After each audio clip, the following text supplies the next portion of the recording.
Live from the Washington, D.C. area, it's the Inside Scoop. All the news that our viewers want to know. Now, here's the host. Hello and welcome to Inside Scoop Live. Thanks for making us part of your Monday evening. I'm Nicolette DeVidar, your host for this episode. Nothing is changing faster than the world of work. Digitization, artificial intelligence, and an increasingly complex world remind us day by day that we need different skills to operate and navigate uncertainty. What are those new skills? Where do we get them? How can we learn them? And where in our community can we make a start? How do our young people prepare for the world to come? That is what I'll talk about this evening with my guest, an active developer and builder of 21st century skills for young people. He's the CEO of Earthforce, a nonprofit organization that engages young people as active citizens who improve the environment and their communities now and in the future. Earthforce also helps teachers develop young people with the knowledge, skills, and motivation to solve tough environmental problems. Welcome to the Inside Scoop, Vince Meldrum. Thanks for having me, Nicolette. Thanks for coming on to the show. Yeah, I'm excited. Us too. So Earthforce, tell us what Earthforce is all about. Well, you did a pretty good job on the intro. Earthforce is about giving young people the skills, knowledge, and motivation to solve environmental problems. And what we really try to do is we're trying to transform classrooms so that classrooms, rather than being the memorization of topics, that classrooms are about problem solving. And that young people take on big problems, try to understand that problem, and try to understand how they could solve it themselves. Why did you found it, and when did you found it? Well, Earthforce has been around for a long time. We actually started in 1994 on Valentine's Day. The organization was launched at an event with Vice President Al Gore. At the time, Vice President Al Gore, somehow how long ago it was.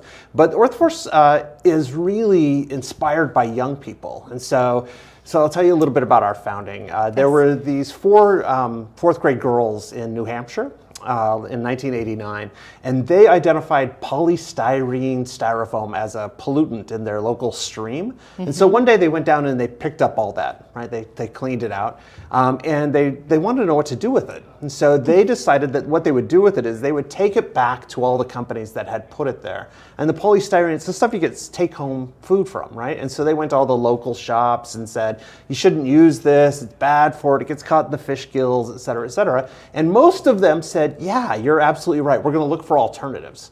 But some folks, some of the bigger corporate folks said, no, we're not gonna do that. We buy from our regional office or whatever, and so we're gonna continue to use styrofoam. And so those young people didn't like that answer. And so they went to the city council and said, we would like to have an ordinance that bans the use of styrofoam in takeout foods in our town. And the day came for the big debate. The ordinance was going to be passed, and these four young girls walked in. And on the other side of the aisle walked in someone from a big chemical company that makes styrofoam, and from a big food producing company that delivers it for fast food takeout. And these four young girls and this chemist and this corporate lawyer had a debate in the city council meeting. And so that was the inspiration for Earthforce. Those girls got the ordinance passed. One of those girls is now on my board of directors. Wow.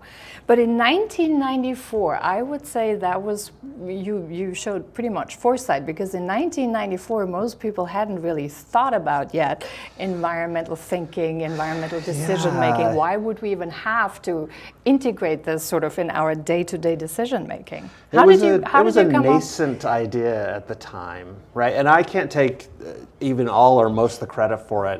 There were some fantastic folks at the Pew Charitable Trust that really were behind the push for this idea, and they started the ball rolling, and so that's where it came from.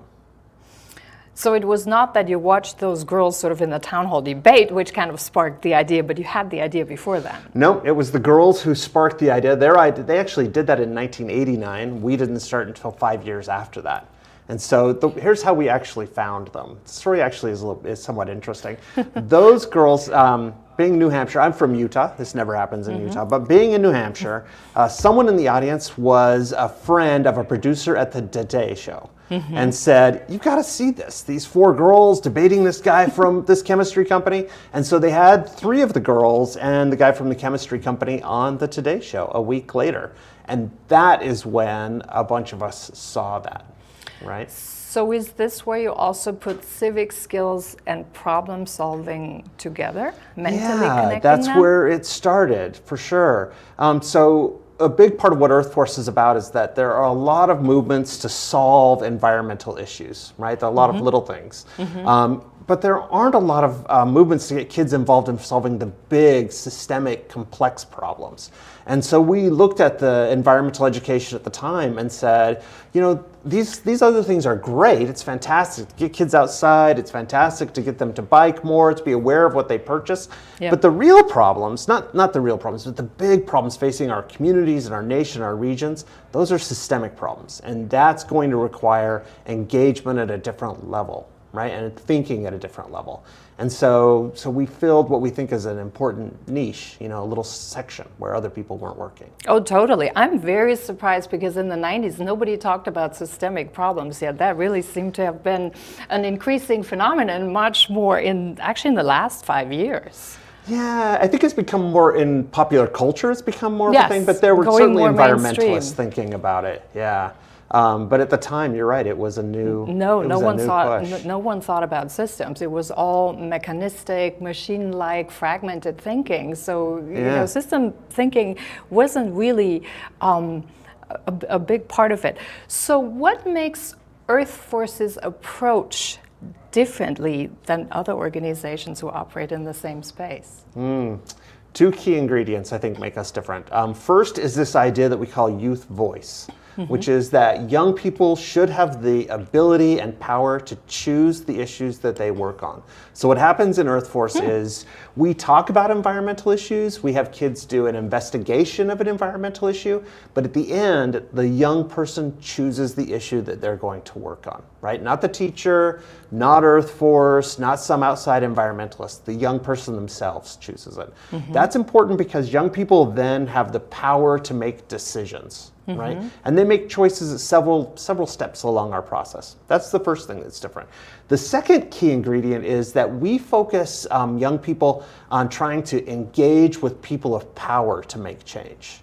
Right? So it's one thing to say that I'm no longer going to fertilize my lawn.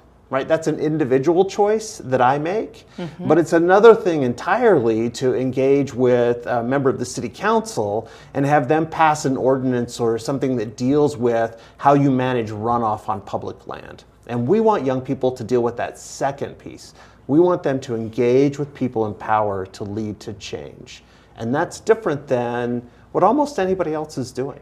That is very different because you also take that authority step out in between that holds a lot of people back from going out and really addressing some of those problems. Well, it's the scariest part for teachers too, right? Because you're saying to a teacher, well, just let the kids choose and we'll let them work on it. And the teacher's like, wait, I have a lesson plan and I have things I have to teach. And that's hard. Yeah, and actually I was just thinking, even today, in today's environment, when you go in organizations and they have a more agile a more agile way of working around where people can choose which projects are they going to be on, you have that team dynamic too. A lot of people are really scared a lot in terms of how do we control it? How do we measure it? How do we stay on top of it? How do we know that not all people choose the same projects? How do we make sure that we still have all the other areas covered? Oh, yeah. So that does require a big level of trust. But also courage. But it's a learning process on both sides, right? So there's a learning process, and I think you correctly identify big corporate entities, that there's a learning process going on inside in terms of leadership. How do we set up and establish systems so that the people themselves are having some level of choice so that we get the best solutions, but it's also on the other side, right? And I think we have done a poor job in the educational system to try and prepare young people to step into that. Most most projects that young people work on in school, the end result is determined before they begin. Right? If you think back to the projects that you worked on in school, you would learn about astronomy, and you would build, that big thing we all built where we were taking styrofoam balls, and this is the sun, and this is the Earth, and this is Mars, and and you were trying to space them all out. That was done so that the teacher could grade that. Right? There was a right or wrong answer to it. And what we're asking them to do is to have young people look at problems where there isn't a right or wrong answer. Right, where the young people are going to grapple with the uncertainties themselves. And that's the nature of change, in problem solving, the complexity of the world that you identified a few moments ago. Yeah, absolutely. I remember when I went to school, though, that I did make analogies and kind of, branched out a little bit and showed how things are connected. But as I recall it, our teachers weren't quite ready for that. So that was the other part of the equation. Yeah. How do you ensure that the teachers are actually ready for that change? That's the hardest part. That's what I'm thinking. That's the hardest part. We used to have a saying, we've kind of gotten rid of Earthforce, that said, Earthforce is for every kid, we're just not for every adult. And so, but what we do is we train teachers and school administrators on what to expect, how to react to it, how to manage the chaos that's normal in that kind of decision making, how to deal with the mess that's created when you really learn how to solve problems. And so we focus a lot of our time and energy on training the adults to be ready to work with the kids. I do want to talk a little bit, we don't have that much time, but I do want to talk a little bit about when you said the mess problem solving creates. Sure, yeah. And we can continue talking in the second segment on this, but just give us the lead in for now. So what mess are you referring to? Sure, so we take groups of 12-year-olds, we let them identify a problem that they want to work on, and then they start working on it. And if you can imagine a middle school classroom where this group of kids are talking to the stormwater manager in the school, and this group of kids are talking to the facilities manager, and this group of kids are out there doing studies on impact, the chaos that happens inside of a classroom during that time period is pretty severe. And so how do you manage that? Right? What does it take to take teacher management? And so we talk a lot about classroom management and how do you teach within that chaos that it creates. So we're really talking about the multiple areas of a project that we're kind of working, that you're working on with those projects. Yeah, we're going to exactly. continue talking about this a little bit. I want to cover also more what active citizens are. And when we come back, we'll talk about the 21st century skills. What do those look like? How can we identify them? And what do we need to focus on? So don't go away when we come back with Inside Scoop. Okay, so we drowned the fire, stirred it, drowned it again, and now just feel if it's cold. Yeah.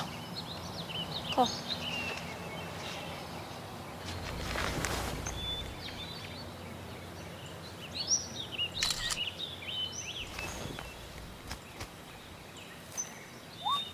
Smokey just gave me a bear hug. I know. I already posted it.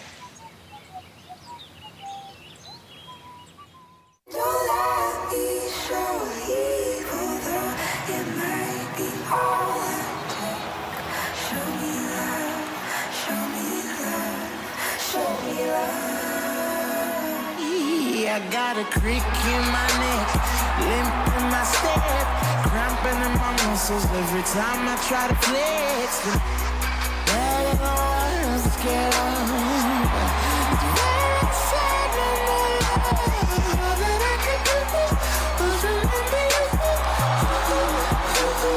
You know I usually say no, but if you throw me love, I'll throw you some more.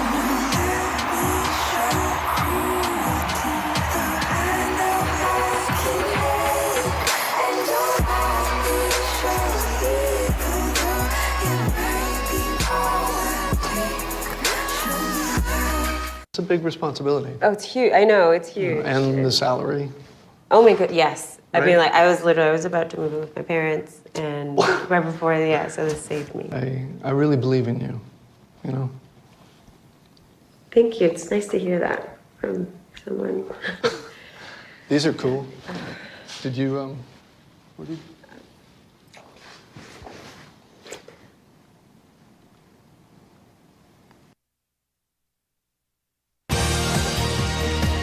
We're back to the Inside Scoop.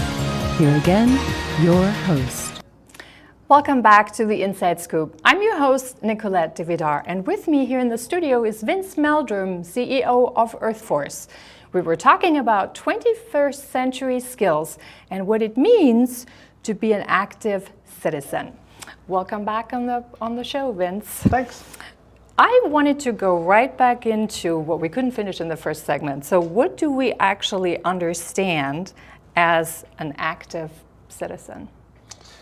So there's a lot of definition and discussion about what that means, as you can imagine. I've heard people say that an active citizen is everything from someone who stays informed and reads the newspaper to someone that's elected to office. That's a pretty broad range, right? Yeah. So for us, we've kind of focused that for our work. And we've defined an active citizen as someone who engages in solving public problems by working with others in their community. Right? And so that requires you to move outside of just talking to yourself or just writing something down or writing a letter, but there's an active piece where you and I are exchanging ideas. I'm saying there's a problem here and that you have a stakeholder, you have some ownership of it, and that we have a back and forth exchange. And so for us, active citizenship is about getting people out there and doing that kind of work, right? Being involved in the community. And what's an inactive citizen? Somebody who stays home inside Most all of the day? rest of us really are inactive citizens. So someone who reads the newspaper, gets really grumpy about what's going on and talks to their wife and complains about it. And that's the end of that's kind of an inactive citizen. So why is it important to have young people engage as active citizens? And how do we get them off of their cell phones and smartphones and all their devices to become active citizens? The first part first and then the second part. Why is it important for young people to become involved? Because it adds something to their toolbox. And then I'm going to take a step back. The biggest indicator of whether or not a young person will be engaged when they're older is if they were engaged when they were younger.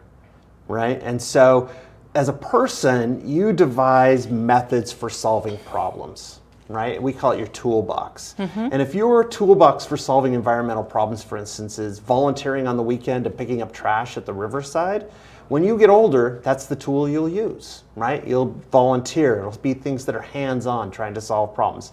There's nothing wrong with that. I think that's a good thing.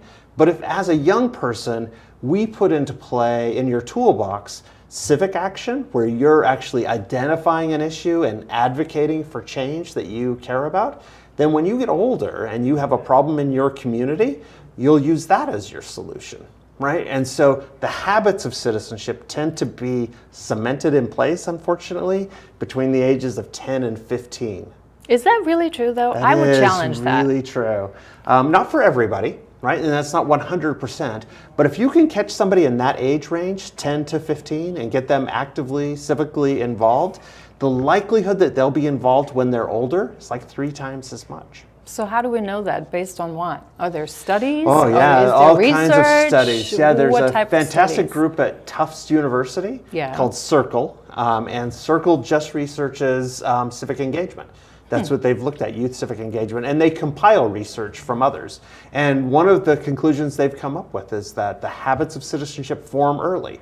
This doesn't mean you can't form them again later. It's not mutually exclusive, but the best way to form them is to form them when you're young. And if you really think about it, my first civic experience was with my parents when I was in middle school. I was a volunteer for the re-elected president campaign for Richard Nixon when I was in middle school. That's the truth. It wasn't my best moment, probably, but nonetheless, that activity got me involved for later. So is there a correlation between an active citizen and citizen responsibility? Yeah, that's an interesting question because we teach in schools so much about rights. Yeah. Yeah, it's the big thing you hear about all the time, liberty, rights, but we've often forgotten responsibility. right? Which is the corollary. It's the equalizer for rights and liberties, that we're responsible to our communities. And it's that responsibility that opens up rights and liberties. So your question is there a correlation? And I would say, yeah, people that are more engaged in their community, from whether that happens when they're young or older, take that responsibility to be a citizen more seriously than others do. So how would you characterize citizen responsibility? Because that's a pretty broad field, and there's a lot of definitions, that people can come up with. They say citizen responsibility. That means, do I have to watch closely on what the town or the community leaders are doing, or do I make sure that my trash is moved out, that the streets are clean, etc.? So, what is a citizen responsibility? Where do we start and where do we end? Yeah, well, I figured, but where's the start and where does it end? Well, I think everything that you've mentioned is a part of it, right? Everything from keeping the streets clean in front of your house to participating, becoming an elected official, everything in between and those things. And what we really want to see is that people that become involved in all of those levels as fits their life, right? So not everybody can be involved in everything, right? All of us would be at city and county council meetings all the time, school board meetings every weekend. But I think what you have to do is choose those things that you're interested in and make sure that you're informed and engaged, right? Those things that matter to you. And so for a long time, my wife and I have had a child in the school system, right? And so our civic engagement has been very focused around that, right? Because that's something that we care about specifically. But at the same time, I'm deeply an environmentalist and believe in systemic change there. Yeah. And so my life is involved in both the local and national level decision making there. And that shifts over time. Because I don't have, like everybody, I don't have enough time to be at every city and county council meeting, to go to every school board or PTA meeting. So I pick and choose. But too often, when we're picking and choosing nothing, right? Our choice is to not be involved. And that's when the system doesn't work anymore, right? The system thrives on participation. It's necessary for the average citizen to go in and be involved. And if they're not, that's when the system breaks down and we're making choices that don't make sense, and we're deciding issues in ways that we don't really believe in, and that's what we're trying to avoid. So we have active citizens. We have citizens' responsibility that seems to me that also requires or should develop to some degree civic skills. What are civic skills? Well, interestingly, and hopefully this is your lead into 21st century, they're the same things as 21st century skills, right? So key civic skills are things like problem solving, communication, collaboration, getting along with people that are your neighbors. Those are key kind of umbrella level civic skills, but it's also little things that we teach kids all the time, like how do you call an elected official? How do you email an elected official? How do you write a letter to the editor, right? How do you present at a city council meeting? All of those that are smaller things that are part of those bigger umbrellas are civic skills.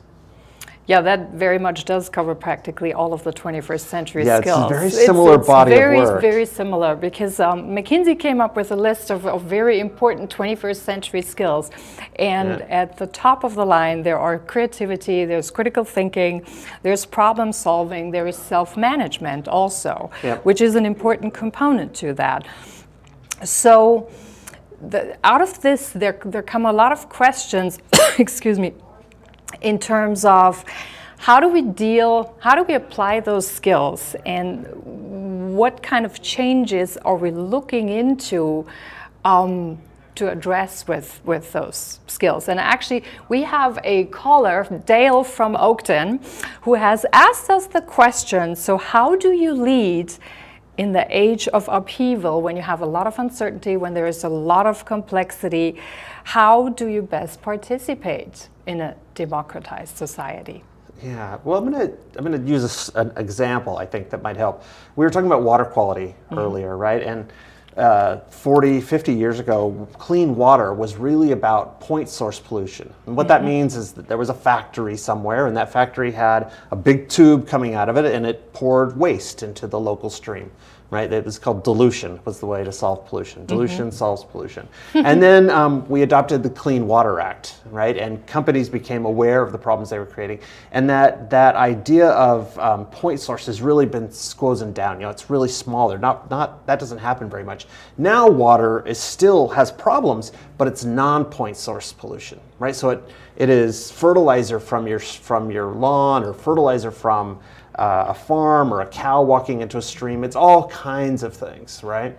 And so that type of problem requires a different kind of solution, right? So if you live in Fairfax County, the type of pollution that you're talking about is addressed through stormwater regulations, through how much you fertilize your lawn, et cetera, et cetera, et cetera. So that kind of complex problem that's destroying the Chesapeake Bay, the best place to get involved is right there where you live, right? Either your neighborhood association or the county or a city or somewhere like that. If you live in upstate New York and it's around farms, then the best place to get involved is still locally, but you're talking about a whole different set of issues, right, and a different way to address those. And then the trick, and where 21st century skills start to come into play, is that none of this works unless there's collaboration across the entire system. Yes, this is the right? big issue. That's yes. Exactly. And so the people in Fairfax need to know what the people in Schenectady are doing, and the people there need to know what the people in Pittsburgh, and so on and so forth. And they need to know that combined, they're limiting, for instance, enough nutrients to protect the Chesapeake Bay. And so what you're trying to do is you're trying to teach young people how to become engaged in that area, but also how to work collaboratively within your group, and know that there's another group here and another group here and another group here, that you need to work collaboratively with them as well. But collaboration then takes us to another aspect that comes into with that, and that's a changed leadership style. Because the leadership, you need a different type of leadership in an environment where you have more collaboration versus what you had in a mechanistic age. Yeah, I mean, it goes from the top down, you know, the leader is the Superman of the corporation, to decentralized decision making that happens in coordination with people. And that's, you know, that I think it's the secret sauce for the corporations that are successful now and that aren't successful, right? People can be in the same industry, but if it's a top down, the decisions are made only by one person, you're going to be much less successful than if you've figured out how to release the skills of the people in all of these different communities, and that's a challenge. It's a very big challenge. I mean, that's really at the heart of 21st century skills. It's managing the leadership and sort of figuring out how to go about the system. So when we come back, we continue to talk about 21st century skills and how we can educate our youth for the age to come. We talked about leadership, we talked about decision making. There are a lot more points to cover, and we'll have a little bit more time to do that when we come back. Your time is gonna come. Your time is gonna come. It's up to you to reach out to be that friend who comes along.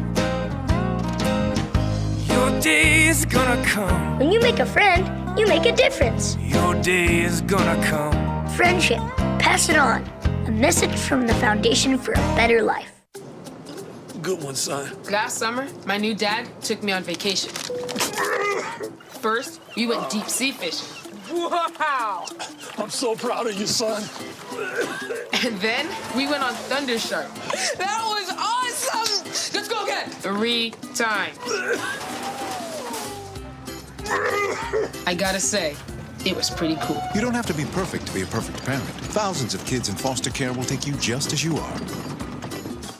What's it feel like when a woman's having a heart attack? Chest pain, like there's a ton of weight on your chest. Severe shortness of breath. Unexplained nausea. Cold sweats. There's an unusual tiredness and fatigue. There's unfamiliar dizziness or lightheadedness. Unusual pain in your back, neck, jaw, one or both arms, even your upper stomach are signs you're having a heart attack. Don't make excuses. Make the call to 911 immediately. Learn more at womenshealth.gov/heartattack. Operation Wonder Park is a go! There's nothing more powerful than imagination. Honey, have you seen my cell phone? But don't just imagine. My park came to life? Ooh, a plot twist. Use STEM to build, create, She did it. and change the world. Who's with me? I'm more of a 2 feet on the ground kind of guy. It's gonna hurt tomorrow. If she can STEM, so can you. Find out more at She Can STEM. We're back to the Inside Scoop. Here again, your host. Welcome back to the Inside Scoop. I'm your host this evening, Nicolette DeVidar. With me is Vince Meldrum, CEO of Earthforce, and also EmpoweredSTEM.org, an organization that offers local dynamic STEM education that is connected to students' lives. Welcome back on the program. Thanks. I want to continue a little bit our conversation about 21st century skills before we go into STEM, which is a big part of that. Sure. Yeah. McKinsey had published a list of most important skills of the 21st century, which we talked about. Yep. And with that connected, there are also a couple of different questions for each of us actually to ask ourselves, for management and students and so on, how they go about in daily life. I do want to cover that a little bit. So some of the problems that we need to address are kind of how do you master today's personal challenges? And I think some of those 21st century skills play right into that because the challenges are inherently different nowadays than they were even 10 years ago. Well, sure. So we're looking at a very different set of circumstances from your school environment, from the work environment, etc. So how do you master personal challenges? For that, you kind of need the same skills. You need self-management, self-discipline, etc. Yep. But then also another part of that is we have in this new age going forward, which is also called the age of uncertainty for a good reason, the transparent citizen. So in other words, we all have a life in a glass bowl where we're 24/7 on. Yeah. How do you manage that? How can you educate kids for that? Well, I think you've landed on a really important challenge, and McKinsey has as well. I would say that the most important thing about education in this new age, from my perspective, is experience. Right? In the past, education was about presenting information and hoping that kids took it in, right? That they learned it. And what education will be going forward, it'll be about experiences, right? How do you manage a particular situation with feedback from an adult or an educator? And so if you look at a lot of the education research, what they're talking about is moving from an information giver to a facilitator. Right? And so young people, especially around the issues that we've talked about here, need to have experience in managing some of those things. It's interesting that you mentioned like the ongoing, never-ending connectedness. You know, I have a teenage daughter, and she's on Snapchat, which I know very little about. All day long. All day long, and she like takes a picture of her foot and sends it to somebody, and that's communication. Right. I can't honestly say that I understand that, but I can't understand what she's communicating, but that's just a teenage parent thing. But what I do understand is that there's this constant level of back and forth, and that's not going to change, right? They know, young people now have grown up knowing where their friends are, what they're doing at all points in their lives. And the question is not how do we manage that or how do we stop that or control it. The question is how do we direct that towards positive and valuable experiences without endangering young people, right? And so that, I think, is the question. I do think that there's definitely a point in that, but don't you think there's also a component where when you master life in a fishbowl, there's an adaptation phase, and kids have to become a lot more aware that they can't really hide. So whatever they do, whether it's at a party or somewhere else, at some point somebody is going to take a picture, it does show up. And a lot of companies and employers do check, believe it or not, they do. I mean, they go there and they check it out. So you don't really have that moment of silliness, if you want, where something can happen, and it's really hard to dig yourself back out of moments like this. So there needs to be an extra consciousness and awareness that is and actually I would think presence. Kids need to develop presence to really understand what they're doing at every point. Yeah. And own it. I totally agree.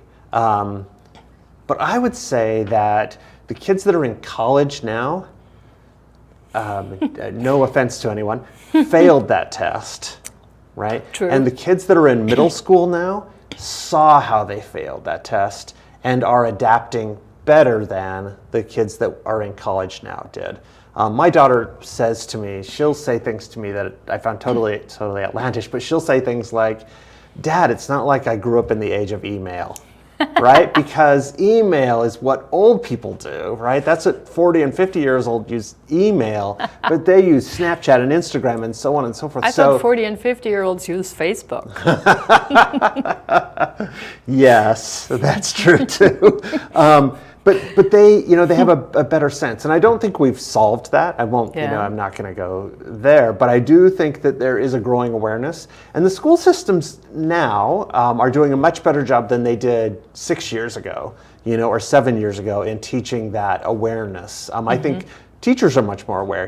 They've seen their students go on and not be able to get jobs because of, drunken parties that they were at as students or something that they did and a friend wrote about. And so now they're much more aware and telling kids, don't do that. You need to keep that offline. You need to find a way. But also kids are, as my daughter says, if you're out, there's a picture. It just happens. And that's the other thing. I actually think that more and more organizations also, they're kind of discovering that really everybody does that. So it loses some of its power or impact on what it had, and people become more embracing of natural things that just happen. Right, that kids actually do. Yeah. Yeah, we all go through that age. But imagine, we in the fall went through a kind of an amazing Supreme Court nomination, right, in which the nominee was trying to prove his innocence by providing a paper copy of a calendar, right? And now you're not doing that, right? There's somewhere, if you're at a party that something like that is happening, there's a photo of whatever went on, right? And that has changes everything, right? It changes everything. But I do think the younger people are becoming more aware of it. And are becoming more understanding of it, but that's one that I don't have a good solution for. So we have the more consciousness, more awareness, probably more self-awareness. Yep. And then I think also more coming to grips with dealing if something happens to you, working through that, sort of kind of having a certain self-forgiveness built in. I think that's also a skill that is really important for people to learn in the 21st century and going forward. Yeah, but I think you're hitting on something really, I think, that is so fundamental to this whole thing, which is that the young people today have been raised in a way that's so different than you and I were. Not saying anything about your age, but so different than you and I were, that their consciousness and awareness is very hard different for me to comprehend, right? They come to the world in a wholly different way. And that coming to the world in a wholly different way requires a different kind of education, right? Like, why memorize the presidents of the United States when you can Google the presidents of the United States, right? And get whatever answer you need. What you need to know is how to take all of this information, know which of this information is valuable or credible and good and bad, weigh the good and bad information against each other, and make a decision based on what you've learned, right? And that, I think, is the skill that we should be focusing on, right? It's those kinds of skills, which to me, problem solving and creativity, communication, that's the core of all the rest of the 21st century stuff. I totally agree. I think it's putting things in context is one of the biggest skill someone can develop. If you see how things go together, sort of beyond the visible, you really understand how they're connected. You can synthesize the most important things and funnel through the massive amount of information that's out there. That is kind of one of the most important skills that someone can develop. And what I would add to that, and I totally agree with you, Nicolette, I would add to that the only way to learn that is through experience. I totally agree. Which is why experiential learning is really the next big thing. Right. Discovery instead of sort of planning ahead. Experiential learning. Yep. In science and STEM education, which I know we're going to talk about in a moment, the transition is from teaching through information to teaching through phenomenon, right? And so what that means is let's This is how my science class was. The guy would stand up, he would say, here's a rock, here's the kind of rock it is, this is where it came from. And now they take kids and they say, here is a volcano exploding. Why? How? You know, where does it come from? What are the pieces? What happens to it afterwards, right? It's a series of questions that we're trying to get kids to answer about a phenomenon, right? And not all systems have changed to that. My daughter was in a science class in middle school in which the teacher literally put out 10 different rocks and said, you know, tell me what each kind is. I mean, there's no experience there. I think my daughter put her head down and went to sleep, which was not good for her grades, by the way. I don't suggest that. But actually, that gave me the lead into STEM. I did want to talk a little bit more into STEM. What is STEM? Let's start with that. Yep. So STEM is it stands for science, technology, engineering, and math. What it is really is it's a rethinking of how we teach the hard sciences. And what all the research says and what everything says is that those four things are interconnected and should be taught as a group instead of as a series of individual pieces. And that really teaching STEM is about teaching people how to apply formulas and concepts to a situation rather than trying to memorize. Yeah, it's versus real abstracts. life. Exactly, right. Yes. It's the difference between a fill in the blank test, you know, or a multiple choice test, and having to present your work and explain what you're doing. So how is it taught right now? There's a lot of talk about this, but really not a clear embracing of how exactly we're going to go about teaching that. Yeah, schools are in a big transition, right? Huge transition right now. Almost every school system across the country, and we work in school systems from Colorado to here, you know, so from Colorado to Washington, D.C. And almost all of them are grappling with that idea, right? How do you switch to teaching via projects? How do you switch to facilitation? What does that require? And that's one of the things that we're really investing a lot of time in. When you and I talked before, we were talking about the different kinds of projects that Earthforce has. And so we have work around teaching administrators how to manage schools that are working like this, teaching teachers how to manage classrooms that work in that way, finding ways to reward young people, you know, and assess the work so that you can give them a grade. It's really hard to grade an open-ended problem. And so it's about changing the entire system. It's not a one-week project, it's a multi-year project. So in a nutshell, one word or so, because we have to wrap up, what makes STEM education different from traditional education? I'm unfortunately going to use the same word, experience. It's about experience. Experience makes all the difference. It does, yeah. I think it's a little bit more complicated than that. So when we come back, we're heading into the break, but when we come back, we'll continue to talk about STEM and look at some interesting statistics and figures and see if there really is a difference and how it can impact the way we teach our children and learn in this brave new world that's emerging. This is the story of a boy who is very sensitive to lights and sounds. So he built secret hiding places where nothing could get in. The boy didn't like looking people in the eye. It made him feel uncomfortable. One day, he found out he had something called autism. His family got him help, and slowly, he learned how to live with it better. Early intervention can make a lifetime of difference. Learn the signs at autismspeaks.org.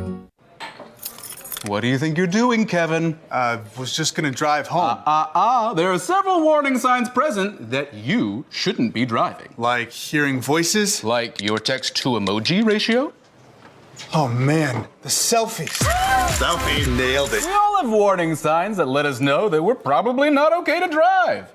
Mine is pretending to be your subconscious. Craig, come on man, let's split a ride home.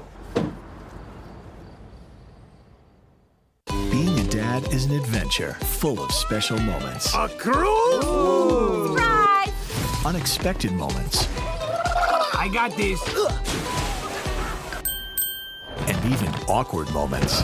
Okay, Dad, thank you. But every moment you spend with your kids, even the smallest moments, can make the biggest impact on your child's life. So take a moment to be a dad today. So, I'm kind of new here, but I've noticed a trend. My human does this funny thing where she goes around and gets all my toys, and then she hides them in that basket by the door. But it's always the same basket, and it's always in the same place. And then she acts so surprised when I find them, but, she's putting them in the same basket. Again. It's like, hello? That's where you put it last time. You were the worst at hide and go seek.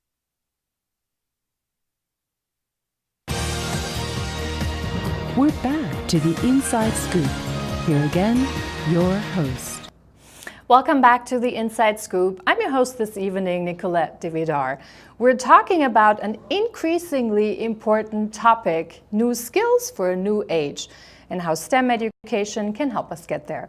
With me in the studio is the CEO of Earthforce, Vince Meldrum, who's also CEO of EmpoweredSTEM.org. Welcome back on the show. Thanks. On Inside Scoop.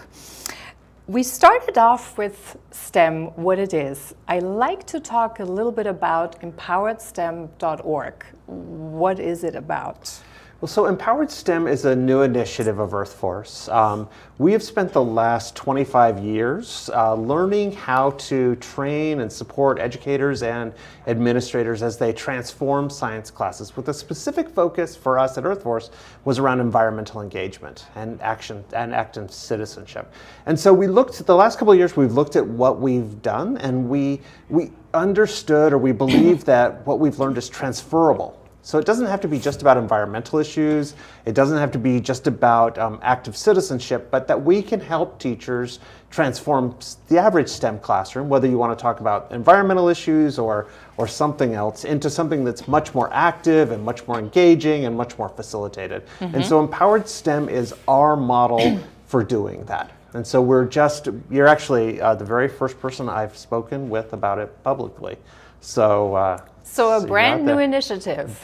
So new, yeah. It just started to exist, sure. Huh. It's a baby. It is. Yeah, an infant. So what prompted the launch of this? How did you get into this? Well, we really wanted to take the skills that we have developed over the years and get to a broader audience. We really believe, I think as you do, that science education, STEM education needs to transform, and that people need to learn how to use STEM to solve problems. It's about 21st century skills and the increasing complexity of the problems we find in our communities. So does it help us with decision making under uncertainty? Absolutely, yeah. In what way? Everything that Earthforce does deals with uncertainty. So all of our projects begin with young people doing an investigation that's driven by the content that they have to learn. Mm-hmm. And from that point forward, the process is uncertain. So young people choose something within that larger set of issues. They then go deeper and do some root cause research. They then choose within that the lever of change. They then identify who the stakeholders are that can make change, and they choose within that which one to deal with. And so once the teacher starts, they don't know where it will end. And so it's an interesting process. I actually have a little bit of an interesting story about that, if you don't mind. Sure. A couple of years ago, we had some young people in Colorado that they started their investigation by testing tap water. They found lead in the tap water, right, which is really scary. And so they did their project, and they went to the city and they said, you've got lead pipes, you've got to solve this. Yes. And the city did an investigation, and come to find out it wasn't lead in the city pipes. It was lead in the household pipes, right? Once it gets onto your side of the property, that's your pipe. And so the kids named their project, There's Lead in the Water and It's Not the City's Fault. Oh, that's an interesting, I bet the city loved it. They did, they loved the name. But it also is about the uncertainty, right? And the way that kids have to adjust. And so one of the things that happens in a process like Earthforce's is that young people identify problems, but as they identify the problem can go in any number of directions. It requires them to backtrack and re-research. It requires them to rethink their solutions. It requires them to rethink who the stakeholders are. And so that uncertainty leads to creativity, and it leads to a deepening of knowledge. So then why do we all have so much trouble in embracing uncertainty if it leads to deeper knowledge? Because we didn't take Earthforce in school, or STEM. Empowered STEM. Yes. I think there's part of that, but I think for the most part, many of us were taught in the linear, mechanistic way. right? And so we're used to problems following, solutions following problems quite easily, and the world has changed, in radical ways. We were talking about water quality a few minutes ago, and the first set of problems were point source pollution, right? There is a place where pollution is coming into the stream. If we stop that, we solve the problem. Now, the place that pollution comes into the stream is everywhere at the same time. So is STEM then the way to go to kind of manage when the nonlinear world sort of confronts the linear world of thinking? It can be, but, and I don't know if we were talking about this before, but schools are in transition, and not all STEM classes, are yet ready to make this change, right? Why not? So it What's takes the time. holdup? It takes time and energy. You have to change how you teach. You have to change the materials. You have to change how you assign grades. You have to change the big testing, that goes on in schools. There's a whole system that has to change. So what makes a good STEM class then, or a STEM education? Because it sounds like from what you said, there really is, the system needs to be approached as a whole, and there are different benchmarks or sort of levels. How can you spot the good ones from the not so good ones? What do you need to look out for? Well, as a parent, what I'm looking for in my daughter's classes is I'm looking for something that has a healthy combination of content and student-driven activity, right? And so by healthy combination, it's probably 40% content and 60% student activity. So that the adult, the teacher or facilitator, whoever it is laying out some of the concepts and making sure that the students understand them. But then when it gets to a certain point of learning, the basics are understood, they're saying, okay, go out into the world and apply this to what's going on in your community. And so it's that balance. So as a parent, I'm looking for a teacher that's comfortable doing both of those things, right? As an outside education program provider, I'm looking for something similar, but I'm looking also for a system that allows a teacher to do that. So often when we first started trying to do this, we would have a teacher who was fantastic, doing all this stuff in the classroom, and the principal would walk in and go, what in the world is going on here? The kids are going all over the place, and I don't know, and there's all this noise, and yada, yada, yada, and they would stop it. Right? So as a provider, I'm looking for a system that is aware that it happened and encourages it rather than tries to discourage it. So if I'm a parent though, obviously for you, you're involved in STEM, so you know what to look for. Do you offer sort of like a checkbox or a toolbox to kind of read through and say these are the things a parent needs to look out for? We don't, but people do. There's a group called the Partnership for 21st Century Learning, and they have a checkbox. So they do have a checkbox for parents to use. That parents or others can use to look for good STEM classes. But also I think you can learn that by just talking to the educator and asking him or her, what the class is going to be like. Look at the syllabus.